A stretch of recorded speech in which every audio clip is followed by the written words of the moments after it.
Nga Gen. Yoweri Kaguta Museveni olunaku olw'ejja ali Kololo okusaba era okwegayirira aboludda oluvuganya gavumenti babeere nga bettanira enkola ey'emirembe naddala mu kalulu akajja ku mwaka gwa 2026 ye omukulu Gen. Kahindo Otafiire ono nga ye Minister of Internal Affairs ow'ensonga z'omunda mu ggwanga erya Uganda yabadde ali mu kukuba bituli mu bamu ku basajja ba Gen. Yoweri Kaguta Museveni awamu ne mu nkola ey'abakama be ng'ajjukira nti nno y'omu ku abo era abaagenda mu nsiko mu mwaka gwa 1981 okuyambako okuleeta gavumenti eno mu buyinza. Gen. Kahindo Otafiire amanyikiddwa bulungi nnyo nga omu ku abo abakungu abali mu gavumenti eno atatera kwerya ntama era avaayo okwogera ku nsonga nga bwe ziri. Ebuvuddeko tujjukira bulungi nnyo mwaka ogwa 2024 yavaayo n'akubiriza abavubuka nti ensonga bwe ziba nga zibanyigiriza babeere nga bavaayo okwerwanako ate ng'ajjukira nti nno n'amateeka ekyo gakikkiriza. Kaakati nno olunaku olw'ejjo Gen. Kahindo Otafiire yayogedde ku nsonga ez'enjawulo ezimu ku ezo bannayuganda ze bazze nga beemulugunyako okumala ekiseera. Emu ku ezo ye ya Dr. Kizza Besigye okuba nga yaakamala ennaku ezisoba mu 3 ng'ali mu kkomera, omusango gwe teguli mu kuwozesebwa, takkirizibwa kuweebwa bbeero ate n'ebirala bingi nnyo bikyali mu kigoye weezinge. Ensonga za Attorney General Kiryowa Kiwanuka ng'ajjukira nti nno ono ye Ssaabawolereza wa gavumenti naye yamukubyemu ebitulu oluvannyuma lw'okuba ng'ono alabiseeko mu ntalo eziwererako ddala wabula ate ne mu kukkiriza ebyo ebimenya amateeka ne ssemateeka w'eggwanga erya Uganda okuba nga bikolebwa gavumenti ye kennyini ate gye yandiwabuddwe.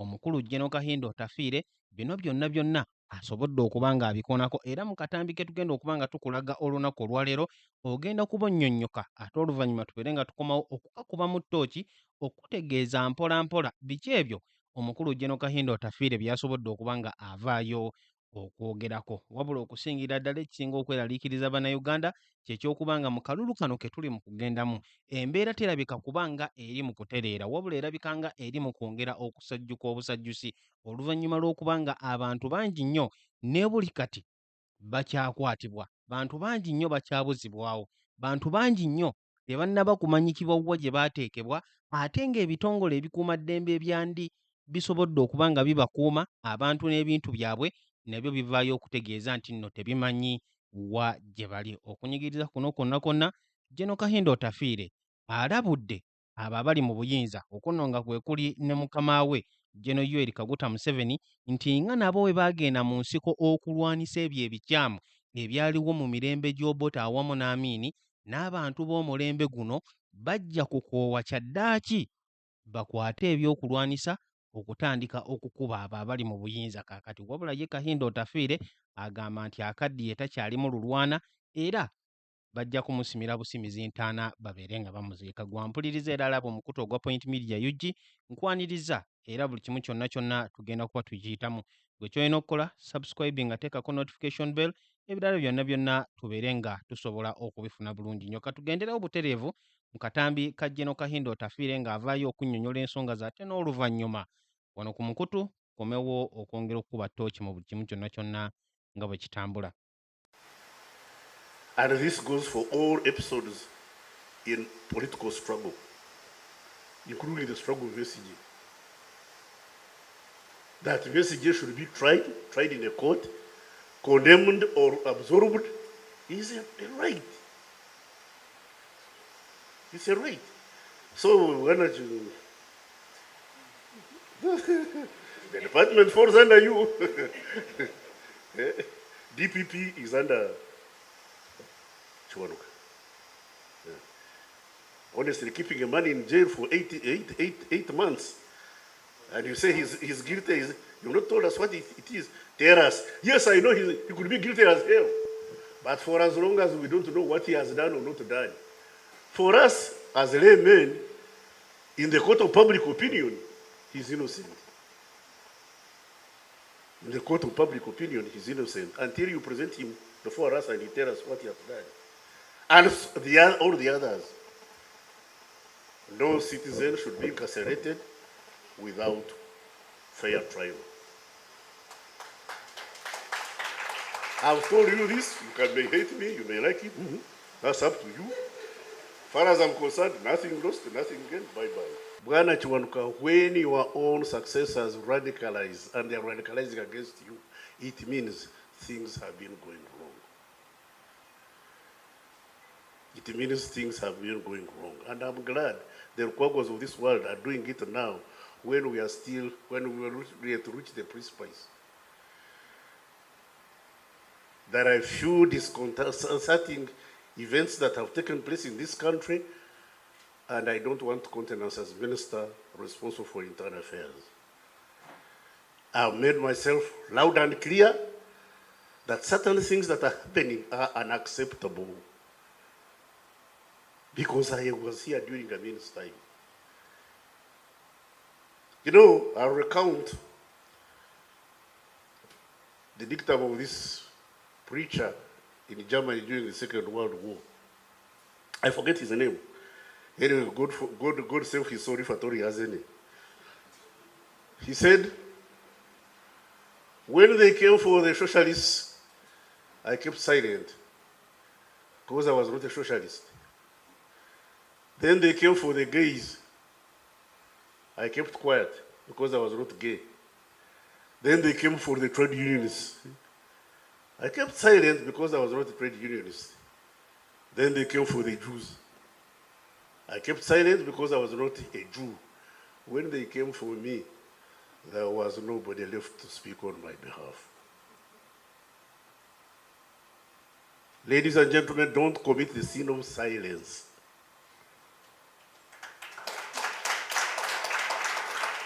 And those of us who are in authority must learn to hear. In Kiswahili they say, asiolewa na wazazi, afundishwa na dunia. If you don't learn from your parents, you'll be taught by the world. Those of us in authority, if we don't know how to exercise authority judiciously and with caution and compassion, we shall be taught by the society we are leading. We lead. Well, some people want to rule. Me, I don't ascribe to that. We lead with the consent of the governed. Sometimes the governed are wrong. When the governed are wrong, it's the duty of the leaders to patiently explain to the governed where they have gone wrong. But more often than not, the governed are right. Those who are governed, when you see them crying, when you see them jumping up and down, don't suppress them. Keep them in order, but feel their pain. Recently, I've heard of episodes of people being, so-and-so has been arrested. Arrested, yeah, very good. 6 months, this person has not been brought to court. Oh. So-and-so has disappeared. Like now, yesterday, today, somebody called me from Mbarara and said a gentleman called Wangomani, Amos Wangomani. A very big cadre, well, these middle cadres who fights from 70 tooth and nail. He's been arrested. Amos Wangomani from Mbarara, just a simple businessman. He was arrested, he's disappeared for 3 weeks. His family went to court. First time he was not produced. Second time he was not produced. Yesterday they went to court. You know what the authorities told us, including Muzei Chiriwachi Wanuka, vicarious liability. They said, we don't know where the man is. Oh. Wait a minute. When people of my size, height, and weight disappear without trace, that's a problem. How can a man big as I am disappear without trace? Because this fellow called me in the morning and said, if he's been killed, at least give us the body to borrow. Listen, families are now beginning to call on us to give them bodies to borrow. We who fought Idi Amin for the very reason. Excuse me. Bwana Chiwanuka, you are crossing the Rubicon. Yes, and And those of us who took up arms to fight against this don't think there are others like us in our age with the enthusiasm to fight us. Have it upon your heart that if this goes on, we are going to be fought, and I'm too old, too old to change and too tired to care. You still have 50 years to go. 50 or so? Me, at best, God willing, maybe 10 or 15. Maybe 10 or 15. I beg you, when you create all this trouble and you end up messing me up, please, I'm going to dig a grave. Just roll me in and cover. But that should not happen to us.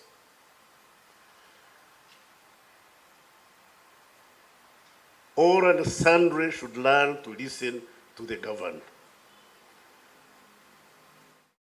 Nga minisita w'ensonga z'omunda mu ggwanga erya Uganda, General Kahindo Otafiire, ebyo ebigenda maaso mu ggwanga erya Uganda bimukwatako naddala ebyo ebirabika okuba nga binyigiriza bannayuganda. Kakati nno omukulu ono yabadde wali eri mu lukuŋŋaana olwateekeddwateekeddwa Uganda Law Society. Pulezidenti w'ekitongole ekinene eky'ebyamateeka omukulu Isaac Ssemakadde taliimu munda mu ggwanga erya Uganda oluvannyuma lw'okuba nga yayina entalo ez'enjawulo ezeemuwaliriza okuba nga adduka mu buwaŋŋanguse ate ng'entalo ezo ziri n'abamu ku banene ab'ekitongole oba essiga eddamuzi wano mu ggwanga erya Uganda, okutandikira ddala ku Chief Justice Owiny Dollo, Attorney General, DPP omukyala Jane Francis Aboda anaatera okufuuka Principal Judge, Justice Sekaana awamu n'abalala.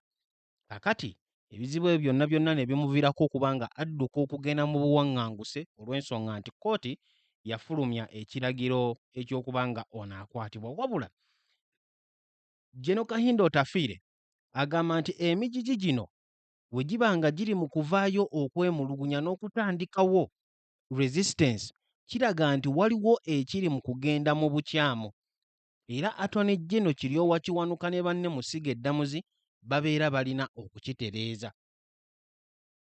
Ate n'ategeeza n'okutegeeza nti ebiseera ebisinga abo abafugibwa babeera batuufu, wabula ebiseera ebyo ebimu we baba nga si batuufu, ate abakulembeze be balina okukola ogwabwe, wabula n'obwegendereza ate n'obugumiikiriza bungi okuba nga bakwata obulungi be bafuga, be baweereza, okubannyonnyola ensonga nga bwe ziri, so si okubabonyaabonya, okubatulugunya nga tebafiiringa miranga gyabwe na bulumi bwabwe. Kakati awo wennyini we tugenda okutandikira ensonga ey'okutulugunyamu n'okubonyaabonya bannayuganda, General Kahindo Otafiire agitaddeko essira mu bingi ennyo bye yasobodde okuba ng'avaayo okwogera olunaku olw'ejjo, ate n'akatambi ke tusobodde okuba nga tukusaliramu okukulaga wano eno ku mukutu ogwa Point Media UG. Okusinziira ku General Kahindo Otafiire agamba nti abanyigirizibwa bano eno ekisookera ddala babeera n'eddembe okuvaayo okwemulugunya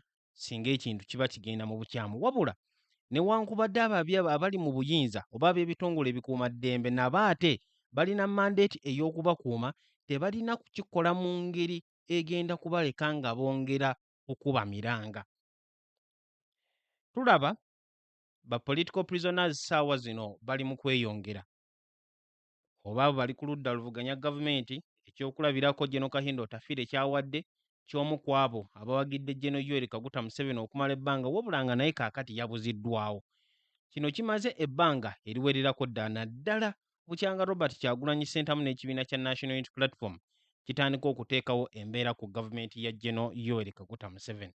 Ng'akalulu k'omwaka gwa 2021 tekannatandika, twalaba okuwambibwa kw'abantu ne mu mwaka gwa 2019 gwennyini mu biseera ebya People Power nga babuzibwawo, naye buli kati tebamanyikiddwa wa gye bali, bafu oba balamu. General Kahindo Otafiire agamba nti ekyo si kituufu era kirina okuteekebwako ekkomo, wabula okusingira ddala kino kiri mu mikono gy'ani? Kiri mu bitongole bibiri. Ekitongole ekikuuma ddembe, poliisi y'eggwanga erya Uganda, newankubadde ensangi zino tulaba nti nno eggye ly'eggwanga UPDF lyabuutikira n'abo abalina okukwasaganya ensonga, naye nga bitongole by'abantu ba bulijjo, wabula ensonga zino zikwata ku bitongole bibiri, era nga ne bino eno Byebimu ku ebyo General Kahindo Otafiire byavunaanyizibwako poliisi y'eggwanga erya Uganda. Munnayuganda yenna yenna okukwatibwa kirina kuyitira mu mateeka n'abuulirwa omusango ogumukwasibwa, ab'eŋŋanda ze ne bategeezebwako oba famire ye, abasawo awamu ne bannamateeka be. Ate okuwozesa kwe ne kubeera nga kujja mu bwangu okumanya oba ddala omusango gumusinga oba yejjeererwa nga talina musango. Kakati awo essiga eddamuzi we lijjiramu lye tulaba nti nno okumala ekiseera bannayuganda bangi nnyo bavuddeyo okulikubamu ebituli. Atone General Kiryowa Kiwanuka ensonga lwaki General Kahindo Otafiire amusonzeemu olunwe oba yamusonzeemu olunwe olunaku olw'ejjo y'ey'okuba nga y'omu ku abo abavunaanyizibwa ku biki gavumenti byekola naddala ku misango egyo egya Naggomola nga abawaabi ba gavumenti be bali mu kugikwasaganya. Era General Kahindo Otafiire abakubirizza nti omuntu yenna yenna akwatiddwa tewali nsonga lwaki aba abuzibwa obubuzibwa, alina kukwatibwa ku butya amateeka we gatambula. Kitegeeza nti nga ye Ssaabawolereza wa gavumenti alina okufuna engeri gy'awabula gavumenti okutereezaamu ensonga eyo, wabula ate nga ne bwe baba batuuse mu kkooti balina okukolebwako mu bwangu ate mu mazima n'obwenkanya, ekintu ekikyalemye okuba nga kikolebwa wano mu ggwanga erya Uganda. Essiga eddamuzi lyo lirabika okuba nga lyesuulidde gwa Naggamba. Abantu bangi nnyo abagizi b'ekibiina kya NUP, aba FDC, PFF oba baani bonna bonna bakwatiddwa ne babuzibwawo, abamu ku bo ne bateekebwa mu makomera, wabula ne buli kati tebannaba kumanyikibwa oba banaawozesebwa emisango gy'abasinga oba nedda waliwo obujulizi oba nedda. Ebintu byonna Kahindo Otafiire bye yeemulugunyizzaako. Ekyo nno kituleeta ku nsonga eya Dr. Kizza Besigye nga mu ba political prisoners bangi nnyo nga bwe bayitibwa wano mu byobufuzi by'eggwanga erya Uganda, y'omu ku abo abaggundiivu era abataddewo embeera ku gavumenti ya mukama wa General Kahindo Otafiire, omukulu General Yoweri Kaguta Museveni okumala emyaka 25 bweddu. Dr. Kizza Besigye awakanyizza gavumenti ya General Museveni naye ku mulundi guno ate abonyeebonedde mu kkomera okusinga emirundi emirala gyonna gyonna gy'akwatiddwa n'asuulibwa mu kaduukulu. Dr. Besigye oba ojjukira bulungi nnyo ze lwali lunaku lwa 6 ennaku z'omwezi nga 16 mu mwezi ogwa Novemba omwaka oguwedde, we yakwatibwa mu ngeri etaategeerekeka, bangi nnyo gye balabanga okuwambibwa okuva mu ggwanga erya Kenya n'akomezebwawo wano mu ggwanga erya Uganda mu bumenyi bw'amateeka. Dr. Kizza Besigye essaawa zino ali mu myezi 8 n'okusoba oba ennaku 3 nga takkizibwa kuweebwa bbeero ate nga n'omusango gwe teguwozesebwa. General Kahindo Otafiire ategeezezza Attorney General Kiryowa Kiwanuka era omu ku abo abalina ettoffaali mu process ey'ebyamateeka wano mu ggwanga erya Uganda nti ekyo tekikkirizibwa. Era n'amutegeeza nti Dr. Kizza Besigye mu maaso g'abantu talina musango gwonna era ali innocent okuggyako nga gavumenti eri mu kumuvunaana ereese obujulizi era omusango ogwo ne guwozesebwa ddala mu butuufu ne kizuulibwa nga tewali kubuusabuusa kwonna nti Dr. Kizza Besigye emisango egy'okulya mu nsi ye olukwe awamu n'okugezaako okutemula pulezidenti w'eggwanga erya Uganda General Museveni n'abalala be yeekobaana nabo ddala gumukka mu vvi, awo nno n'alyoka asibwa, wabula okuba nga ateekeddwa mu kkomera emyezi 8 n'omusobyo, ennaku 3 n'omusobyo nga tannaba kuwozesebwa. Omukulu General Kahindo Otafiire ategeeza nti ebintu nga bino bye bijja okuwaliriza bannayuganda okuva mu mbeera okutandika okwekalakaasa, okutandika okukwata ebyokulwanisa nga nabo bwe baakola mu myaka gya 1981 ne bakwata ebyokulwanisa oluvannyuma lw'embeera eyali embi ennyo mu gavumenti ng'eza Milton Obote, mu gavumenti nga eza Idi Amin Dada babeere nga babaggyako. Wabula Kahindo Otafiire ategeeza nti ekiseera ekyo we kinaatuuka eky'okukwata emmundu ye akaddiye takyalina maanyi gaddayo mu nsiko kulwana era ye babeere nga bamusimira busimizi kinnya bamuziika omwo, wabula n'alabula gavumenti ya mukama we General Yoweri Kaguta Museveni awamu n'abo abali mu kwasaganya ensonga eziri mu kunyigiriza bannayuganda babeere nga beddako era ensonga babeere nga bagezaako okuzitereeza. Kakati mu kusembayo tulabye General Kahindo Otafiire ng'ayogera ku Attorney General Kiryowa Kiwanuka Neera ng'amutegeeza nti omugigi guno eguba nga guli mu kuvaayo okwemulugunya kitegeeza waliwo ekikyamu. Mu ntalo ennyingi ze nkutegeezezzaako omukulu ono Kiryowa Kiwanuka z'asobodde okubeeramu mu kiseera kino mwe muli olutalo olwa Isaac Ssemakadde President wa Uganda Law Society eyasobodde okuhostinga General Kahindo Otafiire olunaku olw'ejjo. Omukulu ono Isaac Ssemakadde yavaayo n'awa ensonga ze era okusinziira ku ye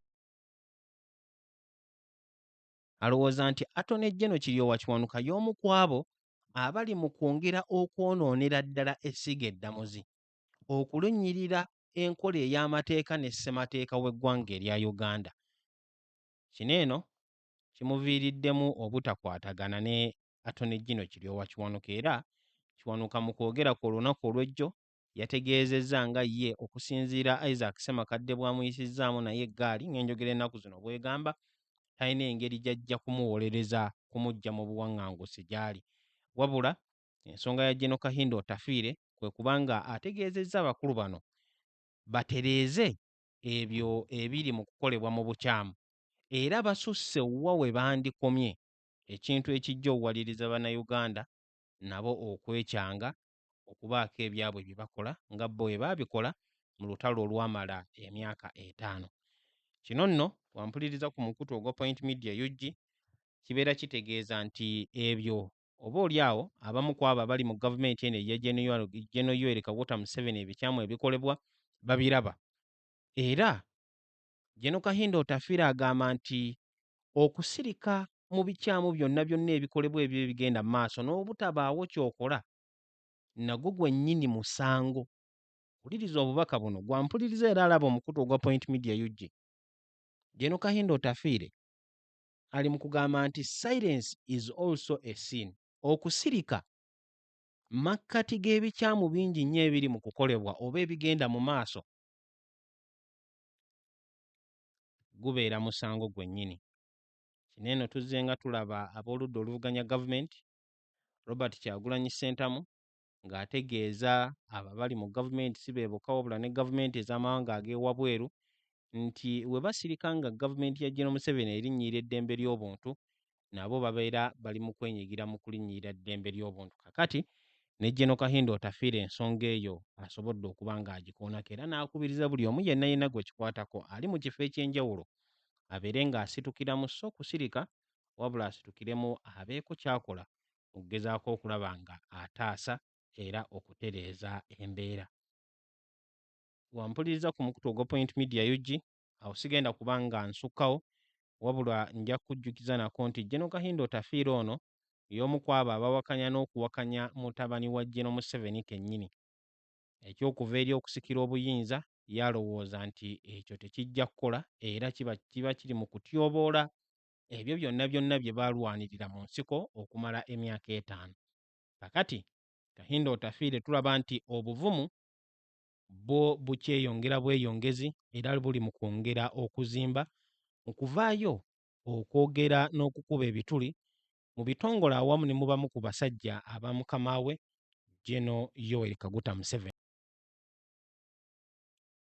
Sigenda sukkawo, mwebale nnyo mwebaire ddala, genda mu comment section obeere nga otutegeeza ggwe ki ky'olowooza ku nsonga nga General Kahindo Otafiire bw'asobodde okuba ng'azoogerako. Mpozi nga tunakuba nga tumaliriza nandyagadde okwongera okujjukiza aba Fleming Streams bano nga ba software developing company abakwasaganya era abakola ku buli kimu kyonna ekikwatagana oba ekyekuusa ku software developing awamu ne software systems. Batuukire ku nnamba eri noti 7 noti 455 noti. Email eri flemingstreams@gmail.com. baweerezeeko obubaka obategeeze ekikyaga butya bw'okyagala bajja kuba bakolako mu nkola ey'ekikugu bakutuuseeko services tugala n'omutindo ate ku bbeeyi eyeesaanidde. Ezimu projects ze bakwasaganya aba Fleming Streams kuliko web amu ne mobile applications gwe yeetaaze modern websites, real-time systems oba customized dashboards. Batuukire nkakasa nti tojja kwejjusa ate tojja kubbibwa era tojja kuferebwa. Ebyo bye bya General Kahindo Otafiire. Naffe olunaku olwaleero wano we tusobodde okuba nga tukoma ku nsonga z'omukulu. Mubeere bulungi era mweraba.